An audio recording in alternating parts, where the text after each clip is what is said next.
এই জন্মাষ্টমী উৎসব যতজন মায়েরা আসছেন আপনারা প্রথম ধর্মের পত্রে এগিয়ে নিয়ে যান। জন্মাষ্টমী উৎসব বাড়ির সবাই করবেন। কারা কারা করতে পারবেন না? বাড়িতে যাদের ছোট বাচ্চা আছে বাচ্চা পারবে না, খুব বৃদ্ধ ব্যক্তি আছে তারা পারবে না, অসুস্থ ব্যক্তি আছে যারা তারা পারবেন না। কিন্তু যারা সুস্থ সক্ষম তাদের জন্য সবার কাছে নিবেদন হলো, যিনি জগতের নাথ, যিনি জগতের পতি, যার জন্যে পৃথিবীতে আসা ভগবান শ্রীকৃষ্ণের জন্মাষ্টমী আপনারা 30শে ভাদ্র 31শে শ্রাবণ পালন করুন। এবার বলে রাখি, যদি কেউ পালন করতে সক্ষম না হন তবে আপনাদের বলবো অন্তত আপনারা সেদিন নিরামিষ আহার করবেন। দ্বিতীয়ত, জন্মাষ্টমীর দিনে যদি পারেন, সম্ভব হয়, সবার হবে সম্ভব, একজন শুদ্ধ বৈষ্ণব ভক্তকে বাড়িতে ডেকে একটু সেবা করান। ভগবান শ্রীকৃষ্ণ নিজের মুখে বলেছেন, বৈষ্ণবের বশ কৃষ্ণ, সর্বশাস্ত্রে কয়, এই সব জানিলহ বৈষ্ণবের আশ্রয়। মায়েরা, ভগবান আর একটা কথা বলেছেন, যে আমাকে ভালোবাসে, যে আমার নাম করে, সে আমার ভক্ত। কিন্তু যে আমাকেও ভালোবাসে আবার আমার ভক্তকে ভালোবাসে, তাকে সেবা করায়, সে আমার শ্রেষ্ঠ ভক্ত। তাই বারবার বলবো, জন্মাষ্টমীর দিনে একজন বৈষ্ণব ভক্তকে সেবা করিয়ে আপনি সেই দিনটাতে শ্রেষ্ঠ ভক্ত ভগবানের কাছে হন। জন্মাষ্টমীর দিন ব্রহ্ম মুহূর্তে জাগতে হয় এবং সেই সময় স্নান করতে হয়। স্নানের পর আপনাদের সকলে একটা কাজ আছে, সংকল্প করতে হবে, প্রতিজ্ঞা। এটা আমরা অনেকেই করি না, কিন্তু এটা করতে হয়। যখনই স্নান করবেন, যে কোনো ব্রত করবেন, স্নান করার পর ব্রতের প্রতিজ্ঞা করতে হয়, সংকল্প করতে হয়। জন্মাষ্টমীর দিনে কি বলবেন?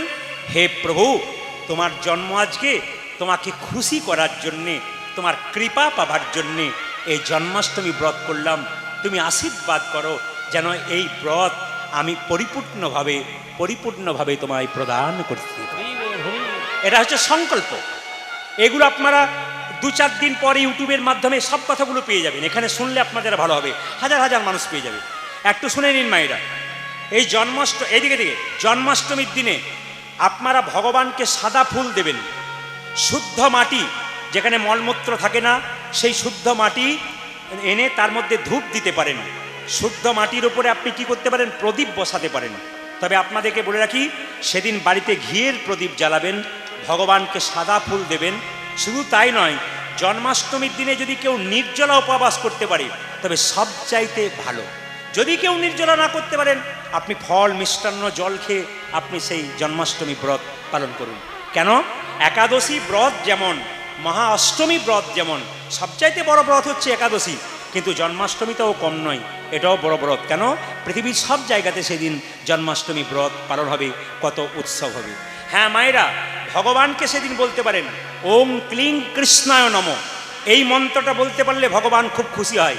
হ্যাঁ, এটা নাও বলতে পারেন আপনি, হরে কৃষ্ণ কৃষ্ণ কৃষ্ণ হরে হরে, হরে রাম রাম রাম হরে হরে, এই মন্ত্রটা পর্যন্ত আপনারা বলতে পারেন।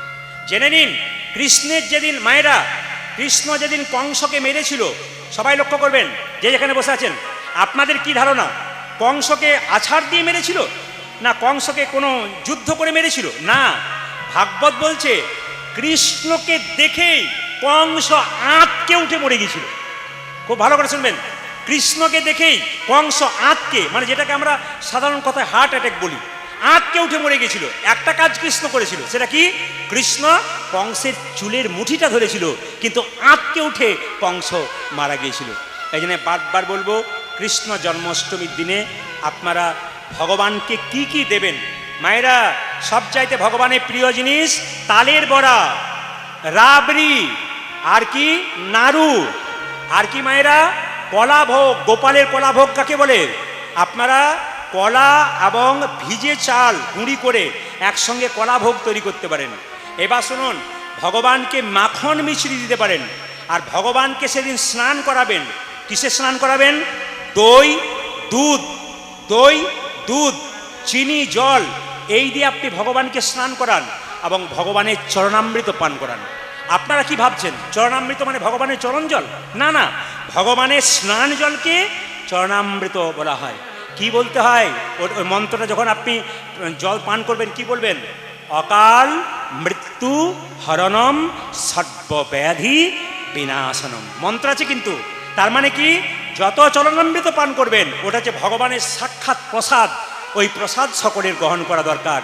যদি ওই চরণামৃত প্রত্যেক দিন ভগবানের কেউ পান করতে পারে, সময় যদি কৃষ্ণ নাম করবার না পায়, তবে ভগবানের কৃপা পায়, অমঙ্গল দূর হয় এবং মঙ্গল আবির্ভূত হয়। অকাল মৃত্যু হরণম মানে যত চরণামৃত পান করবেন শাস্ত্র অনুযায়ী আমার অকাল মৃত্যু হবে না। আর সর্বব্যাধি বিনাশনম, যেন আমার শরীরে যদি ব্যাধি হয়, হে প্রভু তুমি বিনাশ করো। আসুন সবাই মিলে বলুন, ভগবান শ্রীকৃষ্ণ জন্মাষ্টমী কি, ভগবান শ্রীকৃষ্ণ জন্মাষ্টমী কি, ভগবান শ্রীকৃষ্ণ জন্মাষ্টমী কি। একটু ছোট করে বলে দিলাম, যে যেখানে বসে আছেন একটু আসুন, আমরা কি করব, একটু হাত তুলে গাইব। কি গাইব?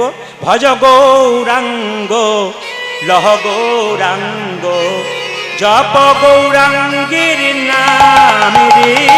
আজ ভজ গৌরাঙ্গ লহ গৌরাঙ্গ জপ গৌরাঙ্গের নাম রে। ভজ গৌরাঙ্গ লহ গৌরাঙ্গ জপ গৌরাঙ্গের নাম। সবাই বলুন, ভজ গৌরাঙ্গ জপ গৌরাঙ্গ লহ গৌরাঙ্গের নাম রে। যার হাত আছে তিনি তালি দেবেন, যার নাই তার দেবার দরকার নাই। ভগবান যাকে হাত দিয়েছেন, মহাপ্রভু কীর্তন করতেন হাত তালি দিয়ে উচ্চস্বরে। আপনাদের উচ্চস্বরে না করে হাতে অন্তত তালি দিন। ক্যামেরা হচ্ছে, গোটা পৃথিবীর মানুষ যারা সনাতন ধর্মের আছেন, অন্য ধর্মের আছেন, তারা দেখতে পারবে যে নদিয়ার মাটিতে মানুষ, ভক্তগণ কি সুন্দর হাততালি দিচ্ছে। কারণ আমি তো প্রত্যেক জেলায় জেলায় যাই, ভক্তরা সবাই আনন্দে করতালি দেয়। আজকে আপনারা করতালি দিন, সবাই হাত তুলুন। ভজ গৌরাঙ্গ লহ গৌরাঙ্গ জপ গৌরাঙ্গের নাম রে। উলধ্বনি। আজ ভজ গৌরাঙ্গ লহ গৌরাঙ্গ জপ গৌরাঙ্গের নাম রে। জানা গৌরাঙ্গ ভজে সে হয় আমার প্রাণ রে। নিতাই গৌর।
কালে সিদাম এলো নীতি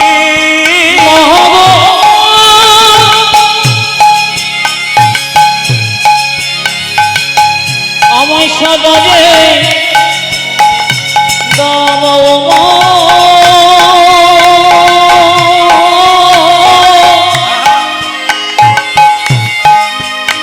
আমি এবার যাব গোছে আমি এবার যাব গোছে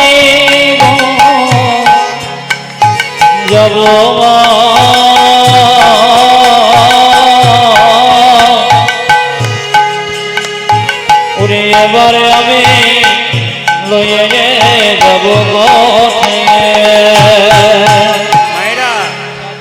সাজায়ে দাও মা, আমায় সাজায়ে দাও মা, এ সাজায়ে দাও মা, আমায় সাজায়ে দাও মা, যে গোষ্ঠে যাবার সময় হলো সাজায়ে দাও, আমার গোষ্ঠে যাবার সময় হলো সাজায়ে দাও মা, গোষ্ঠে যাবার সময় হলো সাজায়ে দাও মা, গোষ্ঠে যাবার সময় হলো, আর যে ধৈর্য ধরে না আজ গোষ্ঠে যাবার সময় হলো, আজ গোষ্ঠে যাবার সময় হলো, আজ গোষ্ঠে যাবার সময় হলো, আজ গোষ্ঠে যাবার সময় হলো, আজ গোষ্ঠে যাবার সময় হলো, আজ গোষ্ঠে যাবার সময় হলো সাজায়ে দাও মা, ওরে হলো কাহানি শিবা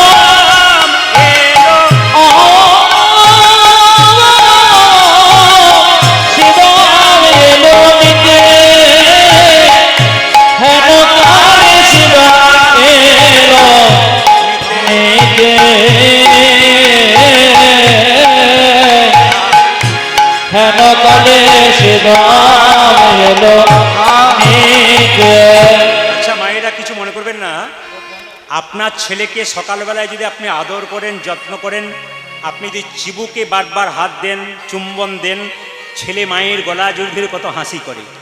ছোট্ট গোপাল মায়ের কোলে বসে আছে, মা মাঝে মাঝে চুম্বন দিচ্ছে, আর বাচ্চা কৃষ্ণ মায়ের গলাটাকে জড়িয়ে ধরছে, আনন্দে মেতে আছে। এই যে আনন্দের সময় শ্রীরাম এসেছে, মা সাজিয়ে দাও, গোঠে যাবার সময় হলো, এবার আমাদের গোপালকে নিয়ে যাব। শ্রীরাম কহিছে মাই, ও মা, মা শোনো শোনো, তুমি যে আনন্দে আছো গোপালকে নিয়ে, তুমি দেখতে পাচ্ছ না আমরা কতজন এসছি গোষ্ঠে যাব? ও মা সবাই লক্ষ্য করুন, শ্রীরাম কহিছে মাই, শোনো গো যশোদামা, আজ পনতি করিয়া পাই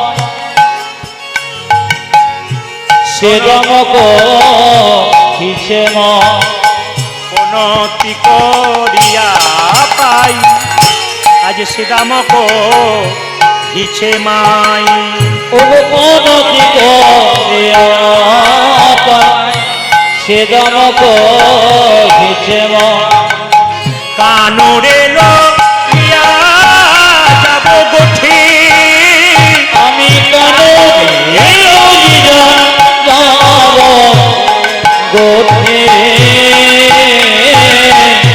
কানরে লইয়া যাব গোঠে, মা বলছে নিদারুণ ব্যথা, দারুণ ব্যথা, নিদারুণ ব্যথা, আজ কি দারুণ ব্যথা, শুনে আমার বুক কাঁপে নিদারুণ ব্যথা, শুনে আমার বুক কাঁপে কি দারুণ ব্যথা, শুনে আমার বুক কাঁপে নিদারুণ ব্যথা, শুনে আমার বুক কাঁপে নিদারুণ ব্যথা।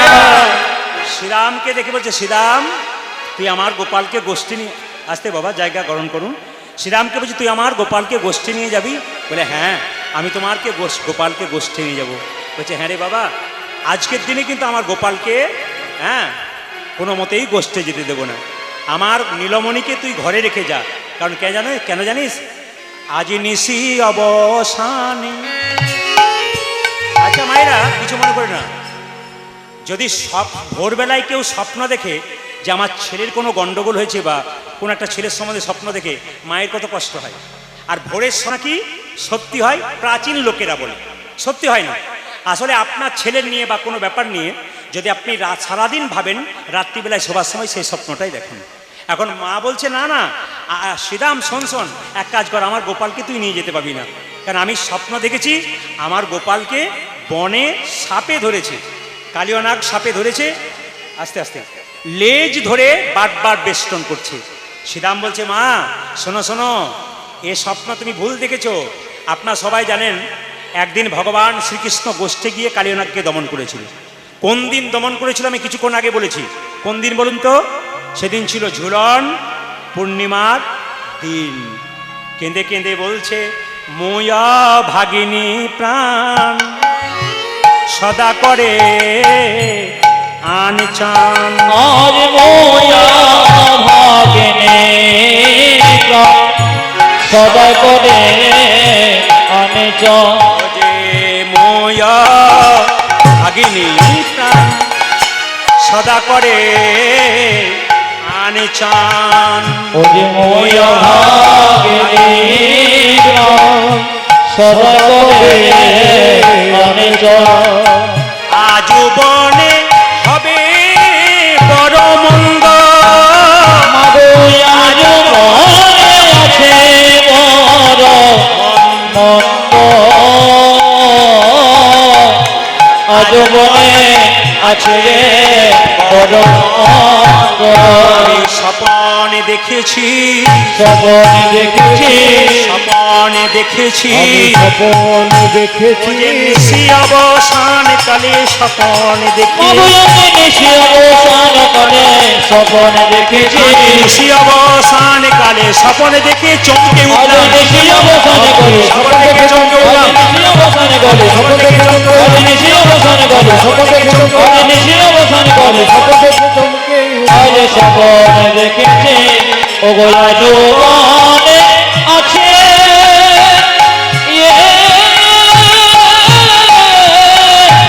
ও গো আছে বড় মন্দ, আজ মনে আছে বড় মন্দ, আজ মনে আছে বড় মন্দ।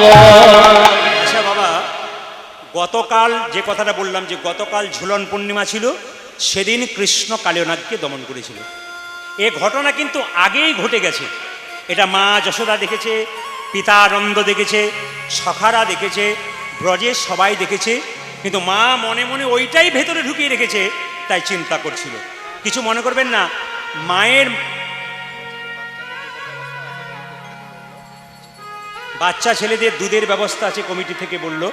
কোনো মা যদি বাচ্চাকে নিয়ে এসেছেন, দুধের যদি প্রয়োজন হয় কমিটির তরফ থেকে দুধে, এটা কিন্তু খুব ভালো লাগলো শুনে। এগুলো আপনারা করবেন। আমি ঝাড়খণ্ডে একটা জায়গা আছে আমাদের ওদিকে, মানে আমার বাড়ির কাছাকাছি, সেখানে কীর্তন হয় প্রায় 12 দিন ধরে।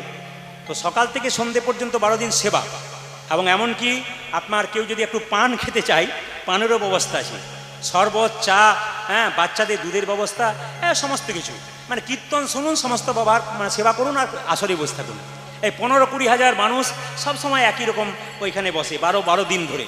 ওখানে আমি গেছি এবং অনুষ্ঠানটি খুব দারুণ। এখন একটু কমে গেছে, কারণ এখন তো আমাদের মধ্যে হিংসা জড়িয়ে গেছে। আপনি একটা ভালো কাজ করবেন, তাতে না করতে পারেন, তার জন্য পেছনে বহু লোক লেগে আছে।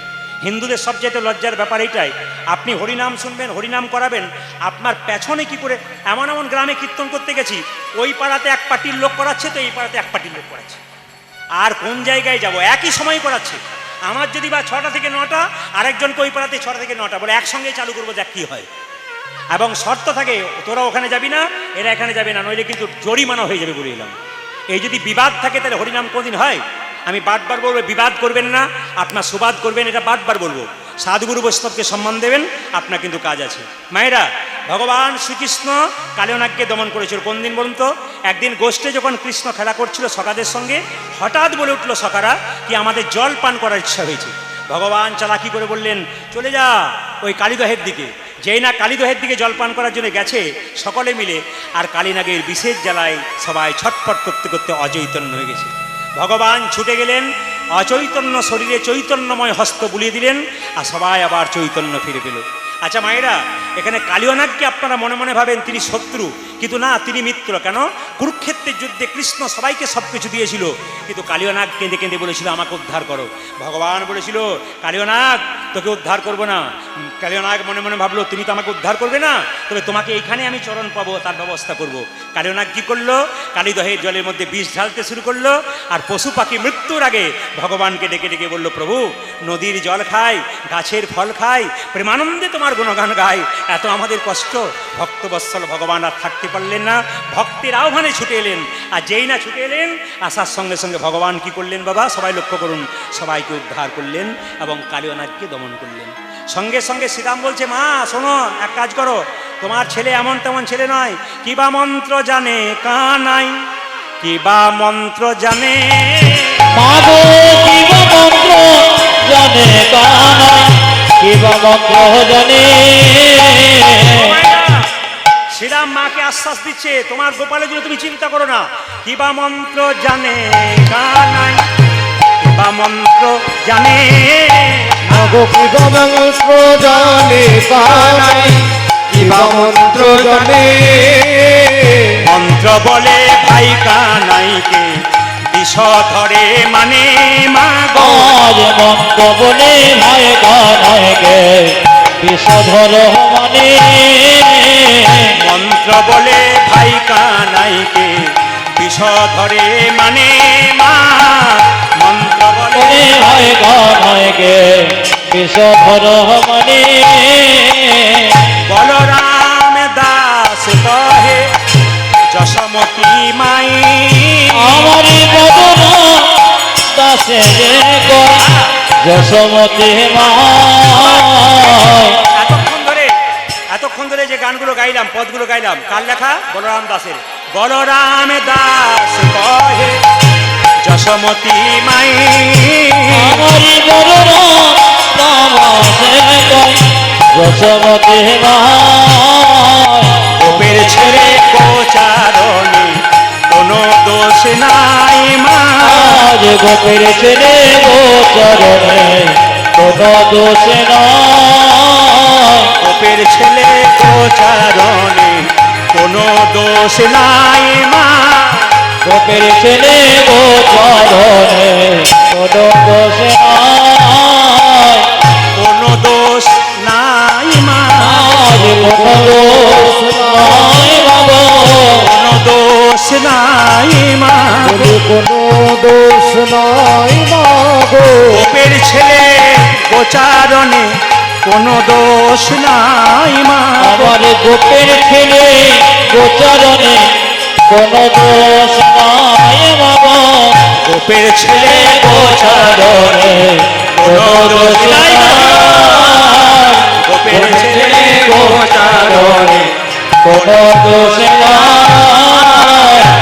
দেখুন সময়টা বড় কম, একটা আপনার উলুধ্বনি দিয়ে দিন সবাই মিলে। নিতাই গৌর হরি হরি, একবার জোরে নিতাই গৌর হরি হরি বল।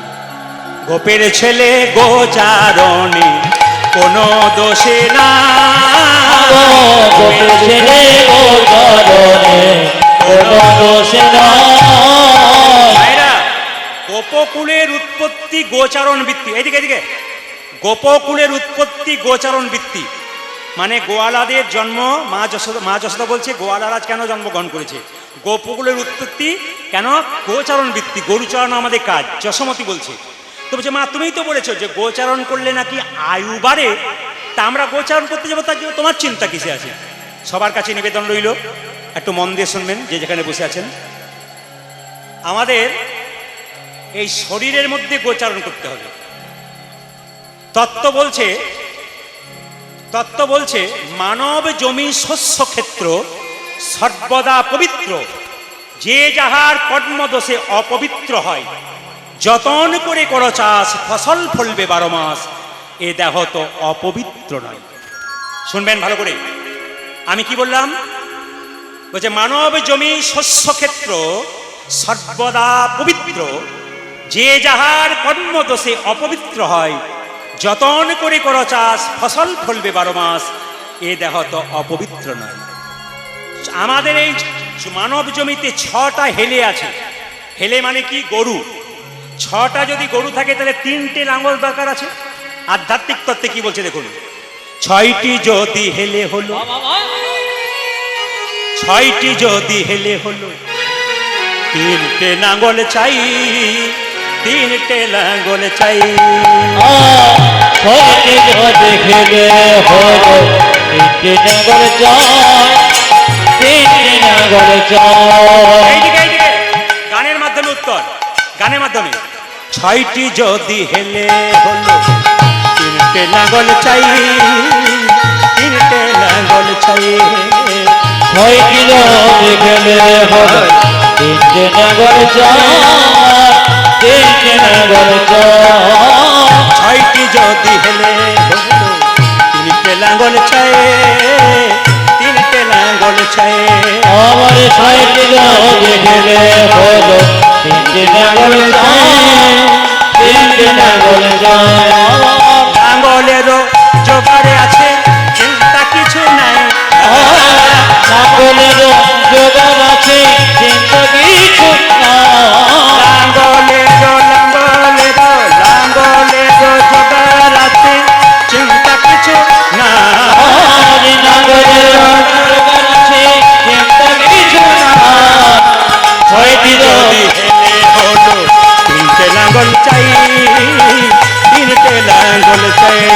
আমার ছয়টি লাঙ্গল চাই, তিনটে লাঙ্গল চাই, তিনটে লাঙ্গল চাই। শিক্ষণীয় বিষয়, আমাদের 6টি হেলে কাম, ক্রোধ, লোভ, মোহ, মদ, মাশ্চর্য, এই 6টা গরুকে যদি বশ করতে চাই তবে তিনটে লাঙ্গল চাই।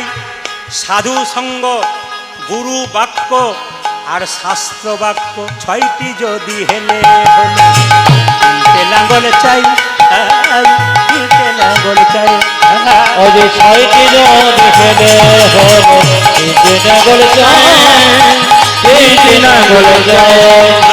6টি যদি হেলে হলো তিনটে লাঙ্গল চাই, তিনটে লাঙ্গল চাই। ছয়টি যদি হেলে হলো তিনটে লাঙ্গল চাই, তিনটে লাঙ্গল চাই। এটা একটা খুব শিক্ষণীয় বিষয়। আস্তে আস্তে, একবারে শব্দ নয়, আমি বারবার বলেছি শব্দ নয়, নিজে মন দিয়ে শুনবেন। মা যশোদা দুঃস্বপ্ন দেখছে, এখানে অনেক মায়েরা কীর্তন শুনতে আসে। আপনাদের বাচ্চারা দুঃস্বপ্ন দেখে, জোরে বলুন হ্যাঁ না না। স্বপ্ন দেখে চমকে ওঠে, অনেকে প্রশ্ন করে আমার বাচ্চা বিছানায় হঠাৎ চমকে ওঠে কেন, আমি ঘুমাতে ঘুমাতে হঠাৎ চমকে উঠি, দুঃস্বপ্ন দেখি কেন? এটা কি শাস্ত্রের কোনো বিধান আছে? হ্যাঁ আছে, শাস্ত্রের বিধান আছে, সবাই শুনবেন। যদি প্রতিদিন প্রায় কেউ দুঃস্বপ্ন দেখেন, রাত্রিবেলায় ঘুমে চমকে ওঠেন, শাস্ত্র নির্দেশ দিয়েছে আপনি শোবার আগে হাত পা মুখ ধুয়ে আপনি বিছানায় শোবেন। শোবার সময় আপনি নরসিংহদেবের নাম 3 বার করবেন মনে মনে, আর জোরে জোরে উচ্চস্বরে জয় নরসিংহদেব, জয় নরসিংহদেব, জয় নরসিংহদেব। শাস্ত্র বলছে যারা ভয় খায়, যারা চমকে উঠে, যারা দুঃস্বপ্ন দেখে, যদি নরসিংহদেবের নাম শোবার সময় 3 বার জোরে জোরে উচ্চারণ করে ঘুমাতে পারে, তবে তার কিন্তু অনেক দুঃস্বপ্ন দূর হবে। শুধু 1 মাস ব্যবহার করে দেখুন। আর একটা প্রশ্ন আছে বাবা, কিছু মনে করবেন না, ভাদ্র মাসে দই খেতে নাই, নাকি বলছেন? কারো জানা আছে বয়স্ক বাবাদের? আসতে, ভাদ্র মাসে দই খেতে নেই, জানা আছে? ভাদ্র মাসে দই খেলে সেলেসা হয়, খুব বেশি ঠান্ডা হয়। আর এই শ্রাবণ মাসে একটা জিনিস খেতে নাই শাস্ত্র অনুযায়ী, কি বলুন তো? আমার বাবারা জানে, মায়েরা জানে, 2-1 বলছে, আপনারা কে জানেন না? বাবারা বলে, কি বলুন তো? শাক। শ্রাবণ মাসে শাক খেতে নাই কেন? পুরাণ বলছে যে শ্রাবণ মাসে শাকের মধ্যে স্বয়ং ব্রহ্মা বাস করেন, তাই শ্রাবণ মাসে শাক খেতে নাই। যে যেখানে বসে আছেন কান খুলে শুনে নেবেন কথাগুলো। কি বললাম? শ্রাবণ মাসে শাক খেতে নেই কেন? এই সময় শাকের মধ্যে স্বয়ং ব্রহ্মা বাস করেন, এবং চিকিৎসা বিজ্ঞান বলছে এই সময় শাক খেলে শরীরের মধ্যে রোগের বৃদ্ধি হয়। বলে কেন? এই সময় শাকের মধ্যে দেখবেন প্রচুর পোকা জন্ম হয়, শাকটাকে নষ্ট করে দেয়। ওই জন্য শ্রাবণ মাসে শাক খাওয়া আমাদের একেবারে নিষেধ রইল। সঙ্গে সঙ্গে ভগবান শ্রীকৃষ্ণ গোষ্ঠে যাবে। মা যশোদাকে শ্রীরাম বলছে, মা তোমার কোনো চিন্তা নেই, মা তোমার ছেলেকে গোষ্ঠে নিয়ে যাব। ও মা, তোমার ছেলেকে গোষ্ঠে নিয়ে যাই কেন জানো? তোমার ছেলে যখন গোষ্ঠে আসে, তোমার ছেলেকে দেখা করার জন্য কতজন আসে। হ্যাঁ রে বাবা, তারা কারা? আমরা চিনি না তারা কোথা থেকে আসে, তবে হ্যাঁ তাদের দেখে কিন্তু খুব খুশি হই আমরা। ওই জন্য তোমার গোপাল যখনই বাঁশি বাজায়, ওই বাঁশির সরে একবারে সুন্দর করে চলে আসে। বুঝে তাই নাকি? বলে হ্যাঁ। কিভাবে আসে? শ্রীরাম কহিছে যশোদা মা, শ্রীরাম কহিছে যশোদা মা, শ্রীরাম কহিছে যশোদা মা, ও শ্রীরাম কহিছে যশোদা মা। তুই কথা বলতে বলতে এদিক ওদিক তাকাচ্ছিস কেন? শ্রীরাম মাকে বলছে বনের কথা, বলতে বলতে এদিক ওদিক তাকাচ্ছে। বলে কেন? বলছে মা এদিক ওদিক তাকাচ্ছি কেন জানো? বলাই দাদা বলেছে বনের কথা ঘরে বলবি না, যদি বলিস না তোকে মারবো। যেন শোনে না মা, যেন শোনে না মা, যেন শোনে না মা, যেন শোনে না মা, বনের কথা বলাই দাদা যেন শোনে না মা। ও জীবনে কথা বলাই দাদা যেন শুনে আমার বনের কথা বলাই দাদা যেন শোনে না মা এই মনের কথা বলাই দাদা যেন শোনে আমার। তোমার বনের কথা বলবো, বারণ করেছে তো, আমি চাই তুমি কিন্তু দায়িত্ব নেবে। যদি আমার দাদা শুনতে পায় আমাকে মারতে যায়, তোমার দায়িত্ব রইলো যেন আমি মার না খাই। সঙ্গে সঙ্গে বলছে তাহলে বল বল, কোনো চিন্তা না, আমি কথা দিলাম তো, তোকে বলাই কিছু করবে না। ওগো সীতাম কহিছে যশোদা মাই, আমার সীতাম কহিছে যশোদা সীতাম কহিছে যশোদা মাই, ওগো সীতাম কহিছে যশোদা মা। মনের কথা তোমার জানা, ওগো মনের কথা তোমার জানা কথা তোমার জানা। ওগো মনের কথা তোমার জানা। বসায়ে রাখি মা, বসায়ে রাখি মা বসায়ে রাখি মা। ওগো বসায়ে রাখি মা। কাকে বসিয়ে রাখিস? তোমার গোপালকে। বলে কোথায়? বসায়ে রাখি মা, বসায়ে রাখি মা শীতল বংশী বটতলে বসায়ে রাখি মা, আজ শীতল বংশী বটতলে বসায়ে রাখি মা শীতল বংশী বটতলে বসায়ে রাখি মা। ওগো শীতল বংশী বটতলে বসায়ে রাখি মা। ওরে সবরা খালের রাজা করে বসায়ে রাখি মা, মাগো সবরা খালির রাজা করে বসায়ে রাখি মা সবরা খালের রাজা করে বসায়ে রাখি মা। সবরা খালির রাজা করে শীতল বংশী বটতলে সবরা খালির রাজা করে শীতল বংশী বটতলে সবরা খালির রাজা করে শীতল বংশী সবরা বটতলে খালির রাজা করে শীতল বংশী বটতলে সবরা খালির রাজা করে শীতল বংশী বটতলে। সবরা খালির রাজা করে বসায়ে রাখি মা আমার গোপাল আর কি করে বলে জানো? বসিয়া শীতল তরুর ছায়া, মাগো বসিয়া শীতল তরুর ছায়া বসিয়া শীতল তরুর ছায়া, বসিয়া শীতল তরুর ছায়া। বসে বসে কানাই মুরলি মাগো বসে বসে কানাই মুরলি বসে বাজায় বসে কানাই মুরলি ওগো বসে বসে কানাই মুরলি বাজায়। শুনিয়া মধুর মুরলি স্বরে, আজ শুনিয়া ঘোর মুরলি সরে তোমার গোপাল যখন বাঁশি বাজায় কতজন ছুটে আসে।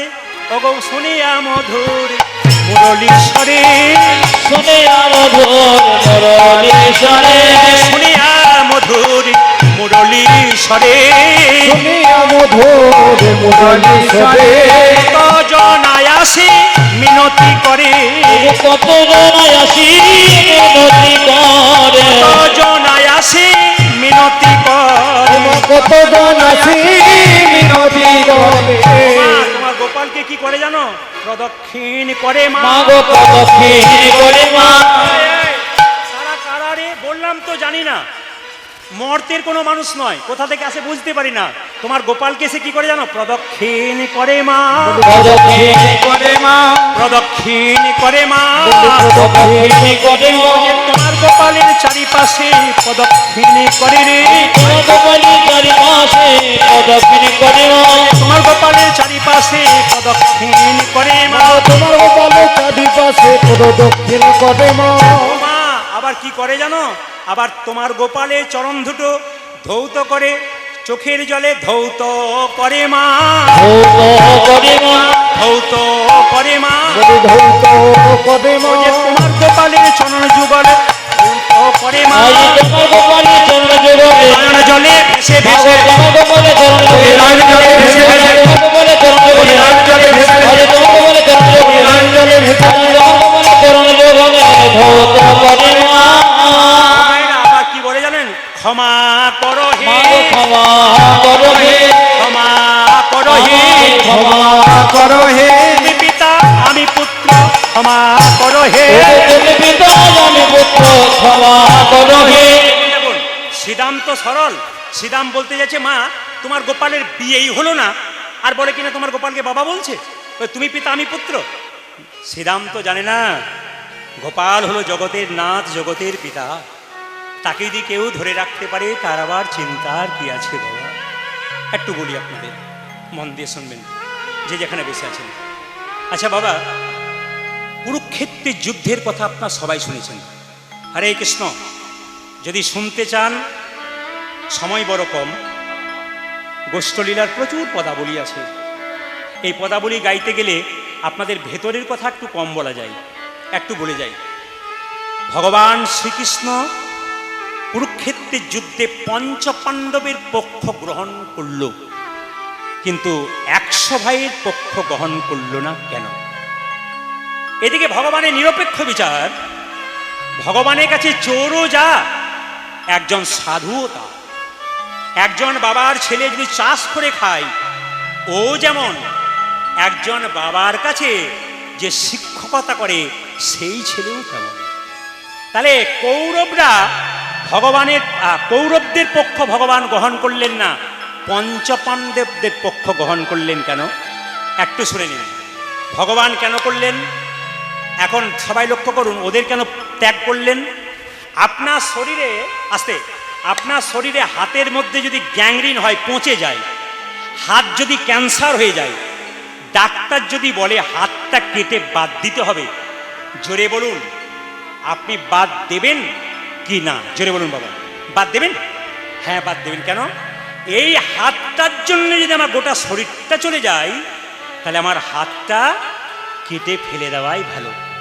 ভগবান দেখলেন কৌরবরা অধার্মিককে যদি নষ্ট না করা যায়, ওদেরকে যদি দূরে সরানো না যায়, তবে ধর্ম কোনোদিন প্রতিষ্ঠা হবে। খুব গভীর কথা, এ কথা শুনলে আপনাদের জীবন জুড়িয়ে যাবে, এত গভীর কথা শুনবেন। ভগবান তাই কি করলেন? কৌরবদের পক্ষ গ্রহণ করলেন না, পঞ্চপাণ্ডবের পক্ষ গ্রহণ করলেন। আর একটা কারণ আপনাদের বুঝিয়ে দিই। কুরুক্ষেত্রের যুদ্ধের আগে কৃষ্ণ একদিন কপট নিদ্রায় নিদ্রিত, মানে কৃষ্ণ একদিন ঘুমিয়ে পড়েছে, চালাকি করে চোখ মুজে ঘুমিয়ে পড়েছে। সেই দিন কুরুক্ষেত্রের যুদ্ধের আগে একবার দুর্যোধন যাবে তার কাছে, আর অর্জুন যাবে তার কাছে কিছু চাইতে। কৃষ্ণ চালাকি করে নিজের চরণে একটা আসন রেখেছে, আর নিজের মাথার সামনে একটা সিংহাসন রেখে দিয়েছে। সবাই তাকাবেন, যে যেখানে বসে আছেন। দুর্যোধন ছুটে গিয়ে মনে মনে ভাবলো, এই তো কৃষ্ণ মানের মান জানে, তাই তো আমার জন্য সিংহাসন দিয়েছে। দুর্যোধন গিয়ে সিংহাসনে বসে দিয়েছে, আর অর্জুন কি করেছে? চরণতলে আসনের মধ্যে বসে আছে। অর্জুন জানে ঘুম থেকে যখন ভগবান উঠবে, তখন প্রথম দুর্যোধনকে দেখবে না, প্রথম আমার মুখ দর্শন। হরি বল, হরি বল। এই জন্য আমি আপনাদের বারবার বলেছি গানের মাধ্যমে, যে বাড়িতে শুয়ে থাকবেন কৃষ্ণের ছবি রাখবেন। আপনি ঘুম থেকে উঠে কৃষ্ণকে দেখতে পান না পান, কৃষ্ণ তো আপনাকে দেখতে পাবে। শাস্ত্র আরো কথা বলেছে, করাগ্রে বসতে লক্ষ্মী, করমূলে তু সরস্বতী, করমধ্যে গোবিন্দম, প্রভাতে করদর্শনম। হ্যাঁ, আপনারা যদি এই কাজটা করতে পারেন, সকালবেলায় ঘুম থেকে উঠে কিচ্ছু করার দরকার নেই, ঘুম থেকে উঠে নিজের হাতটাকে দেখবেন। শাস্ত্র বলছে গোবিন্দ দর্শন হয়। করাগ্রে বসতে লক্ষ্মী, করমূলে তু সরস্বতী, করমধ্যে গোবিন্দম, প্রভাতে করদর্শনম। দুর্যোধন কি করলো? সিংহাসনে বসে পড়ল। দেখুন, চেয়ারে বসা ভালো, কিন্তু চেয়ারের উপরে বসে পা উঠিয়ে যদি পা দোলাই, এটা কিন্তু ভালো নয়। ভালো করে শুনবেন, একবারে দামি কথাগুলো শুনবেন, একবার অমৃতের মতো, হীরার মতো কথা। এ কথা পাওয়া যাবে না, এ গভীর পড়াশুনো করতে হয়। প্রত্যেক দিন সংসারের সমস্ত কাজ বাদ দিয়ে যেন মনে হয় ওই জায়গাতেই ডুবে থাকি। শুনবেন, অর্জুন কৃষ্ণের চরণতলে বসে আছে, আর দুর্যোধন সিংহাসনের ওপরে পাটা চাপিয়ে পাটা দুলাচ্ছে, আর বাতাসে দুর্যোধনের পায়ের ধুলা গোবিন্দের মাথায় পড়ছে। দেবতারা অভিশাপ দিলেন, দুর্যোধন, কত যোগী, কত মুনি, কত ঋষি গোবিন্দের চরণ পাবার জন্য কাঁদে, আর তুমি গোবিন্দের মাথায় চরণের ধুলো দিয়ে দিচ্ছ। তোমার তো দুষ্টের দমন তো হবেই, অভিশাপ দিলাম। দেবতারা বলল। ভগবান অর্জুনকে জিজ্ঞেস করলো, অর্জুন তুমি কি চাও? অর্জুন বলল, প্রভু আমি সেনাবাহিনী চাই না, আমি অস্ত্র চাই না, আমি তোমাকেই চাই না। তাই গৌর, আমি আপনাদের বলতে চাই, অর্জুন বলল আমি কাকে চাই? আমি তোমাকেই চাই, কারণ তুমিই তো আমার পরম। কৃষ্ণ বলল আমি তো অস্ত্র ধরবো না, তোমাকে অস্ত্র ধরতে হবে না, তুমি যদি আমার সঙ্গে থাকো। ধর্ম যদি কারো কাছে থাকে, অধর্মের পরাজয় সব জায়গা। শুনবেন শুনবেন শুনবেন, যে যেখানে বসে আছেন, বাবা এইদিকে কমিটি যারা আছেন ধীরে ধীরে সবাই লক্ষ্য করুন। আর দুর্যোধন তখন অহংকারে মনে মনে ভাবছে, কৃষ্ণকে চাইলো, ও তো যুদ্ধই করবে না, ও তো অস্ত্রই ধরবে না, আমি তোমার সৈন্য চাই, অস্ত্র চাই। দুর্যোধন যখন বাড়ি ফিরে গেল, শকুনি দুষ্ট হতে পারে কিন্তু বুদ্ধিমান ছিলেন। তিনি বললেন, দুর্যোধন কি চাইলে? বলে আমি অস্ত্র শস্ত্র চাইলাম। অর্জুন কৃষ্ণকে চেয়েছে। তখন শকুনি মনে মনে ভাবলো, আর তোমাকে রক্ষা করা যাবে না। এইখানেই বুঝলাম যুদ্ধের ফলাফল নির্বাচন হয়ে গেছে। তাই আপনাদের সামনে নিবেদন রইল, বাবা যে যেখানে বসে আছেন একটু মন দিয়ে শুনে নেবেন। কৃষ্ণ কেন পঞ্চপাণ্ডবের পক্ষ গ্রহণ করেছে? একটা কারণ আছে, দ্রৌপদীর কারণে। এইদিকে কেউ যদি অপরের অমঙ্গল কামনা করে, তবে নিজের অমঙ্গল আগে হয়। কেমন একটু প্রমাণ দিয়ে দিই আপনাদেরকে। যখন দেখবেন দ্রৌপদী একদিন গঙ্গায় স্নান করতে গিয়েছিল, একজন মুনি গঙ্গায় স্নান করছিল, আর যখন কাপড়টা জলে ভেসে গিয়েছিল তখন কি করেছিল না, কাপড়টা যখন জলে ভেসে গিয়েছিল তখন মুনি বলেছিল, মা একটু কাপড় দাও। দ্রৌপদী টুকরো করে কেটে মুনিকে একটু কাপড় দিয়েছিল। তখন দ্রৌপদীকে মুনি বলেছিল, এই কাপড় তুমি একদিন বহু করে পাবে। আর একটা আশীর্বাদ তার ছিল, কোথায় বলুন তো? যখন দেখবেন শিশুপালকে ভগবান শ্রীকৃষ্ণ সুদর্শন চক্র দিয়ে মস্তক ছেদন করেছিল, কৃষ্ণের আঙুলটা কেটে গিয়েছিল। ভালো করে শুনবেন, দ্রৌপদী নিজের রেশমি কাপড় পরেছেন, রেশমি কাপড়, একবারে শাস্ত্রে লেখা আছে, রেশমি কাপড় পরেছিল। ওই কাপড়টা টুকরো করে কেটে কৃষ্ণের আঙুলে বেঁধে দিল। কৃষ্ণ বলল, দ্রৌপদী তুমি তোমার কাপড়ের টুকরো করে আমার আঙুলে বেঁধে দিলি? দ্রৌপদী বলল, ওটা বেঁধে দিয়ে আমি খুশি নয়, আমার দেহের চামড়াটাকে খুলে যদি তোমার চরণের জুতো তৈরি করে দিতে পারতাম, ওতে আমি অন্তত একটু খুশি। শুধুই কি ভগবান পঞ্চপাণ্ডবের দিকে ছিল? একটু তাকাবেন, যে যেখানে বসে আছেন মন দিয়ে শুনবেন। দ্রৌপদীর যখন বস্ত্রণ হচ্ছে, তখন দ্রৌপদী এক হাতে ভগবানকে বস্ত্র চাইছে, আর এক হাতে নিজের বস্ত্রটাকে ধরে আছে। নারদ মুনি বলছে, প্রভু একজন মা বস্ত্রের জন্য বারবার কাঁদছে, তুমি বস্ত্র দিচ্ছ না। ভগবান বলছে, আমি তাকে পরীক্ষা নেবার জন্য প্রস্তুত, কিন্তু পরীক্ষা দেবার জন্য প্রস্তুত নয়। কেন জানো নারদ? যে দুহাত তুলে ডাকে না, আমি তার কাছে কোনোদিন যাই না। যেই না দ্রৌপদী দুহাত তুলেছে, যা কিছু আমার সকলে তোমার, আমারই কেবল তুমি, জীবনে মরণে জনমে জনমে প্রাণনাথ হয়েও তুমি, এই বলে যে না হাত তুলেছে, ভগবান বসন জোগাড় করছে। দুর্যোধন বসন টানছে, 1 ঘন্টা 2 ঘন্টা 3 ঘন্টা 4 ঘন্টা জল তৃষ্ণা পেয়েছে। দুর্যোধন তার দাদাকে বলল, দাদা, বলে দাদা এক কাজ করো, বলে কি? তুমি এবার কাপড়টা টানো। যখন তার দাদা কাপড়টা টানছে, দুর্যোধন যখন বাড়িতে গেল, দেখলো তার স্ত্রীরা উলঙ্গ হয়ে বসে আছে। দুর্যোধন জিজ্ঞেস করলো, হ্যাঁ গো, তোমাদের কাপড় কই? উলঙ্গ হয়ে বসে আছো কেন? সঙ্গে সঙ্গে দুর্যোধনকে বলল, তোমার আর তোমার দাদার জন্য এটা হলো। বলে কেন? ভগবান এত বস্ত্র পাবে কোথায়? আমাদেরগুলো টানছে আর দ্রৌপদীকে দান করে। তার মানে কি? যে অপরের অমঙ্গল চাই, তার অমঙ্গল আগে হয়। একটু কথা আপনাদের বলে যাই, এই দেহের মধ্যেই কিন্তু পঞ্চপাণ্ডব আছে, আর এই দেহের মধ্যেই দ্রৌপদী আছে। যেহেতু আজকে দেহতত্ত্বের গান, আমরা গোষ্ঠী এসেছি, আমাদের কর্তব্য কি আছে, এই জন্য একটু দেহতত্ত্বের কথা আপনাদের বলে যাই। এই দেহেই আছে যুধিষ্ঠির মহারাজ। যুধিষ্ঠিরকে কুরুক্ষেত্রের যুদ্ধে যুধিষ্ঠির যেমন ধর্মের পক্ষে ছিল, যুধিষ্ঠির ধর্মরাজ বলে পরিচিত হয়েছিল। যুধিষ্ঠির যেমন স্থির ছিল, যে ব্যক্তি সংসার যুদ্ধক্ষেত্রে নিজেকে ধর্ম নিয়ে বসে থাকবে আর স্থির থাকবে, তার মধ্যে যুধিষ্ঠির মহারাজ বর্তমান। একবারে দামি দামি কথা, যার মধ্যে স্থিরতা আছে। এখানে কীর্তন অনেকেই শুনছেন, আমি চোখ দিয়ে দেখতে পাচ্ছি।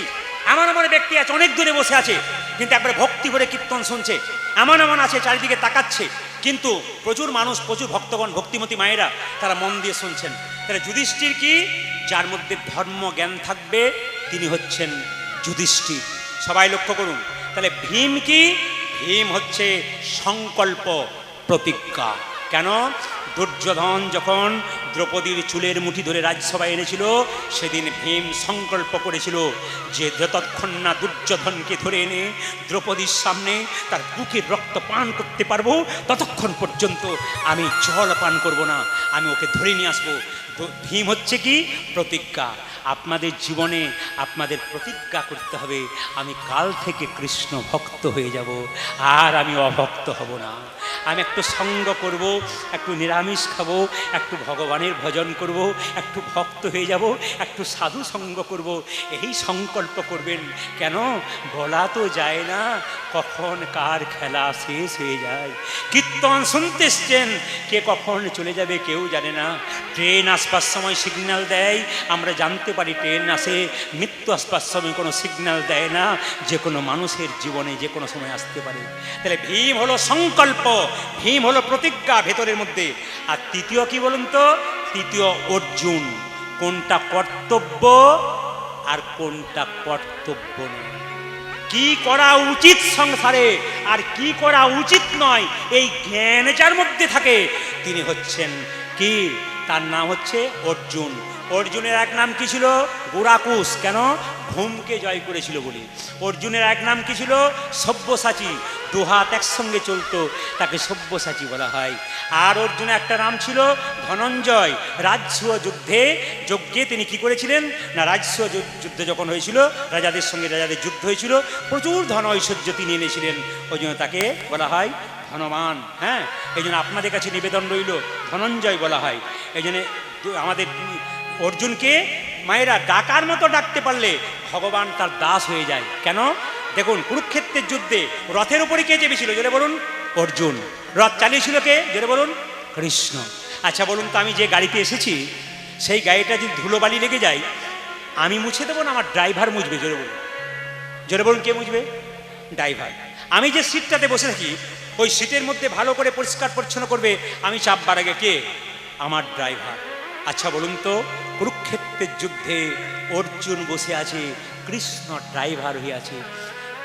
অর্জুন যেখানে বসবে সে আসনটা পরিষ্কার করে দিচ্ছে। অর্জুনের যে রথের ঘোড়া রয়েছে, ওই ঘোড়াগুলোকে ধুয়ে মুছে পরিষ্কার করছে। চাকার মধ্যে কোনো কাদাবালি লেগে গেলে ওগুলো পরিষ্কার করছে। ভগবান প্রমাণ দিচ্ছে, অর্জুন তোমাকে দেখে জগতের সবাইকে দেখাতে চাই, সে যদি তোমার মতো ভালোবাসতে পারে, তবে আমি তার কাছে গিয়ে দাস হয়ে তাই গৌর হরি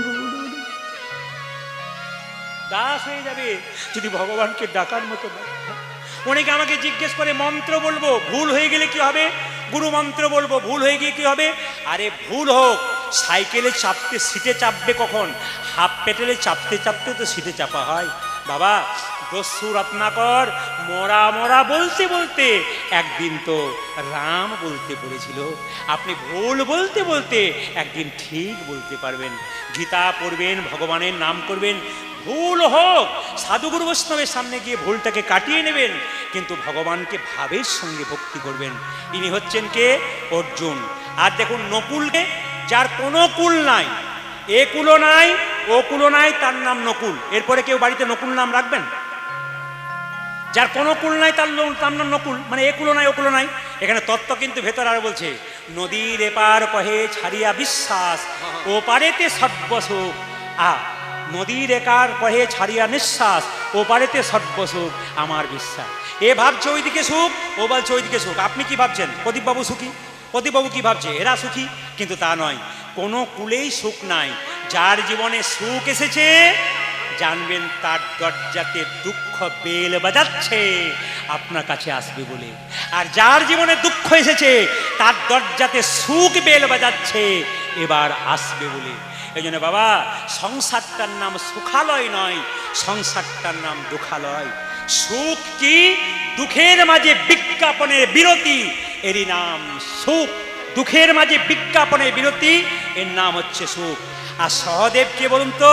সহদেব হচ্ছে 5 ভাইয়ের মধ্যে সবচাইতে দেখতে ভালো। ওই জন্য সহদেব কে বলুন তো? সহদেব হচ্ছে ভক্তি। ভক্তি হচ্ছে সুন্দর।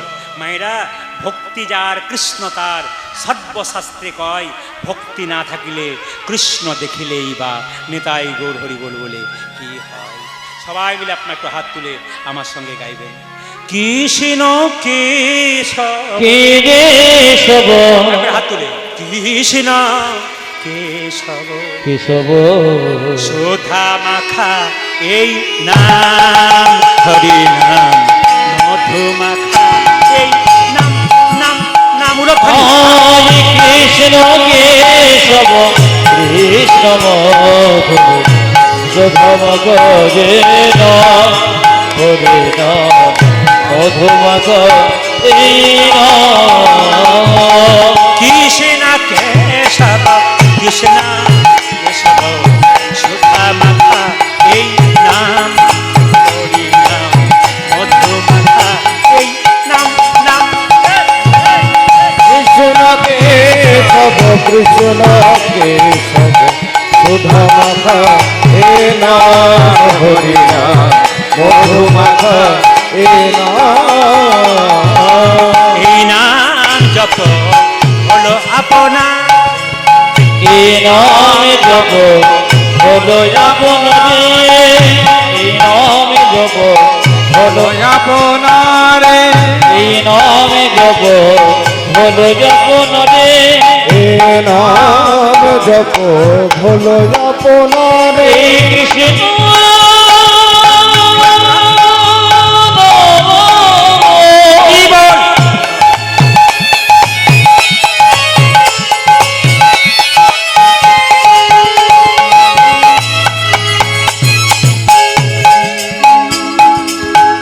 এই মধুমথর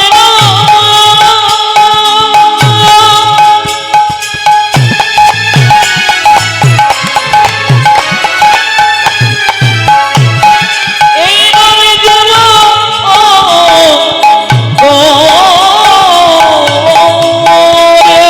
উলধ্বনি উলধ্বনি উলধ্বনি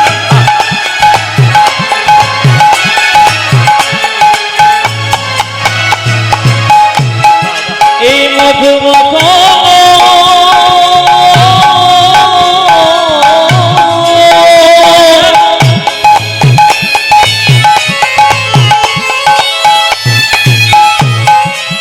শোভা কৃষ্ণের নাম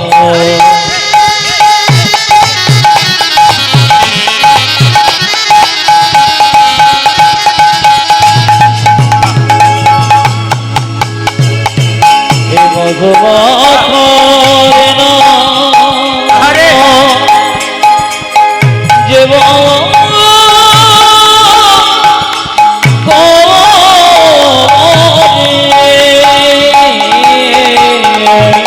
এই নাম জপ হলো জপনদে দূরে যাবে দিশা প্রেম পারাবারে এই নাম জপ হলো জপনদে তুলে যাবে জপরে জপরে জপরে রসনা আজ জপরে জপরে জপরে রসনা জপরে জপরে জপরে রসনা জপরে জপরে জপরে রসনা শোধা মাখা এই নাম হরি নাম মধু মাখা এই নাম ধরি আজ কৃষ্ণ কেশব কৃষ্ণ শোভমগরে নাম হরি নাম মধুমগরে নাম কৃষ্ণ কেশব কৃষ্ণ কেশব শোভমগরে নাম হরি নাম মধুমগরে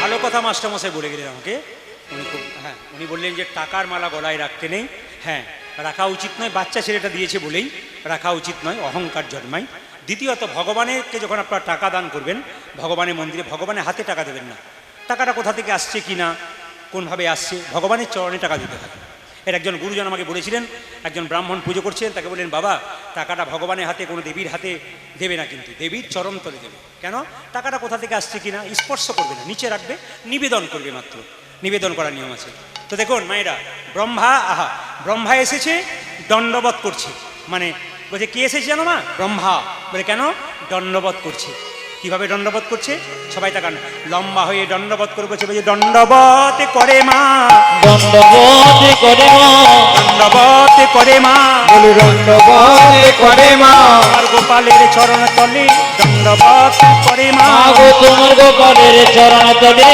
দণ্ডবোধ করে মা, ক্ষমা করো হে, ক্ষমা করো হে, ক্ষমা করো হে, আমায় ক্ষমা করো হে, তুমি পিতা আমি পুত্র ক্ষমা করো হে, ওগো তুমি পিতা আমি পুত্র ক্ষমা করো হে, তুমি পিতা আমি পুত্র ক্ষমা করো হে। বলি তুমি পিতায় আমি পুত্র ক্ষমা করো হে। দণ্ডবোধ প্রণামটা হচ্ছে সর্বশ্রেষ্ঠ প্রণাম। যেখানে কীর্তন শুনতে এসছেন, প্রণাম তিন ভাবে হয়, শাস্ত্র বলছে তাকান আমার দিকে। একটা হচ্ছে দণ্ডবোধ প্রণাম, মানে লাঠির মতো লম্বা হয়ে পড়ে, যেটা বৈষ্ণব বাবারা করেন, এটা দণ্ডবোধ প্রণাম। সাষ্টাঙ্গ, ছটা অঙ্গ মাটির সঙ্গে ঠিকবে কি কি? দুটো হাত, দুটো পা, একটা কপাল। কটা হলো মায়েরা? একটা বক্ষ। কটা হলো? ছটা। কিন্তু মায়েরা কিন্তু দণ্ডবোধ প্রণাম করতে পারবেন না, আপনার পঞ্চাঙ্গে প্রণাম করবেন, হাঁটু গেড়ে প্রণাম করবেন, দুটো পা, দুটো হাত, একটি কপাল, এই পাঁচটা অঙ্গ দিয়ে আপনি প্রণাম করবেন। একটা ত্রিঅঙ্গ প্রণাম। ত্রিঅঙ্গ মানে অনেকে দেখবেন মন্দিরে যায় না, এরকম করে দুটো হাত নিয়ে এরকম করে কপালে ঠিকই প্রণাম করে, এটা অধম প্রণাম। এখন একটা প্রণাম আছে, দেখলেই স্কিন টাচ প্রণাম, ওটার নাম হচ্ছে স্কিন টাচ প্রণাম। কিছু মনে করবেন না, কদিন আগে আপনাদের নদিয়াতেই গান করছিলাম, আসরটার নাম করব না, কারণ যার বাড়িতে বাসা আছি সেই বাসাতে যখন ছিলাম তখন দেখছি ওনার বৌমা বাইরে থাকে, এসেছে, বাবাকে দেখি প্রণাম করছে, আমাকে প্রণাম করছে, তো দেখছি বাবার হাঁটুতে প্রণাম করছে। তো বাবা বলছে তুমি হাঁটুতে প্রণাম করছো কেন? আসলে জিন্সের প্যান্ট পরেছে, এখানটা ফাটা আছে, যদি আরও ফেটে যায় ওই ভয়ে ওই ওপর থেকে প্রণাম করছে আর কি। মানে প্রণামটা কোন জায়গায় গেছে।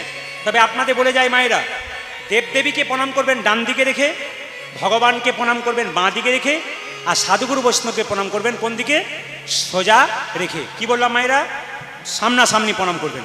একটা কথা বলি, আপনারা যখন ভগবানকে প্রণাম করবেন বা কোনো ব্যক্তিকে প্রণাম করবেন, নামের ঝোলা হাতে নিয়ে প্রণাম করবেন না।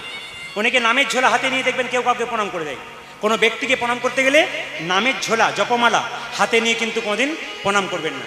তবে ভগবানের চরণে যখন প্রণাম করবেন, তিনভাবে প্রণাম করতে হয়, কায়, মন আর বাক্য। এটা কিন্তু নতুন কথা শুনবেন। কায়, মন, বাক্য মানে কি? আপনার শরীরটাকে ভগবানের চরণে লম্বা হয়ে পড়ে বলবেন, হে প্রভু, এই দেহ তোমার দেওয়া, তোমার চরণে আমি দিয়ে দিলাম। আর মন কি? মানে মন মানা ভব মদ ভক্ত মদ জাজিমাং নমস্কুরু। তুমি কিছু দেবে আর না দেবে, তোমার মনটা গোবিন্দের চরণে দাও। আর বাক্য মানে কি?